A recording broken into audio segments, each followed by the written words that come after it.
मोहनलाल बहुत बड़े उद्योगपतियों में से एक था। उसका नाम और उसकी पहचान उसके कारखानों की वजह से बढ़ती जा रही थी। उसके कारखानों में हजारों मजदूर और कारीगर काम किया करते थे। उसके कारखानों से उन्हें हर साल लाखों का मुनाफा होता था।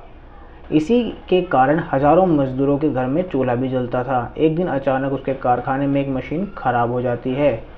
इसको बनाने के लिए दूर दूर से इंजीनियर भी बुलाए जाते हैं, लेकिन फिर भी वह सब उस मशीन को सही करने में असफल साबित होते हैं।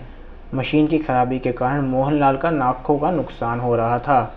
कुछ दिन बाद वह इंजीनियर आया। उसने दावा किया कि वह उस मशीन को सही कर सकता है।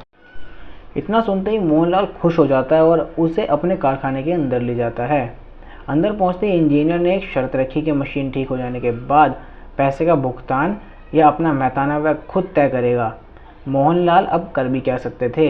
उन्होंने हर दिन लाखों का नुकसान जो झेला है, इसलिए उन्होंने इंजीनियर की शर्त को स्वीकार कर लिया। इंजीनियर ने मशीन का निरीक्षण किया और पाया कि मशीन का एक पेंच ढीला था। उसने उस पेंच को कस दिया और मशीन दोबारा फिर से चालू हो गई। यह सब देख मोहनलाल बहुत खुश हुआ और उसने अपने मेहताना तय करने की बात की।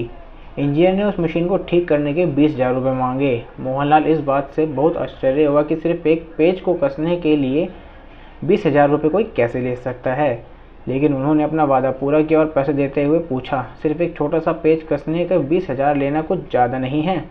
इस पर इंजीनियर ने कहा कि महोदय, मैं तो पेज कसने के 1 रुपये ही लिया है, बाकी 19,999 रुपये तो मशीन का कौन सा पेज ढीला है वह देखने का लिया है। मोहनलाल उस इंजीनियर की चतुराई और बातों से बहुत प्रभावित हुआ। उसने अच्छी वेतन के साथ उच्च पद पर उस इंजीनियर को नौकरी पर रख लिया। दोस्तों, किसी भी चीज़ में या कहीं भी अपना मेहताने की कीमत आपके हुनर से की जाती है। किसी होटल में खाना खाने के बाद बिल का भुगतान किया है तो बहुत से लोग मुंह से यह सुनने को मिलता है कि यह खाना तो हम घर पर भी बना सकते थे, लेकिन इसके लिए हमें इतना ज़्यादा भुगतान करना पड़ा। लेकिन बिजनेस या किसी अन्य फील्ड में सामने वाला आपसे आपके टैलेंट, आपकी हुनर के लिए भुगतान करने को कहता है, भले ही कार्य उसके लिए कितना भी बड़ा क्यों ना हो या फिर कितना भी छोटा क्यों ना हो। अगर इस कहानी का सार कुछ शब्दों में कहा जाए तो यह होगा कि हुनर की कीमत हमेशा अनमोल होती है।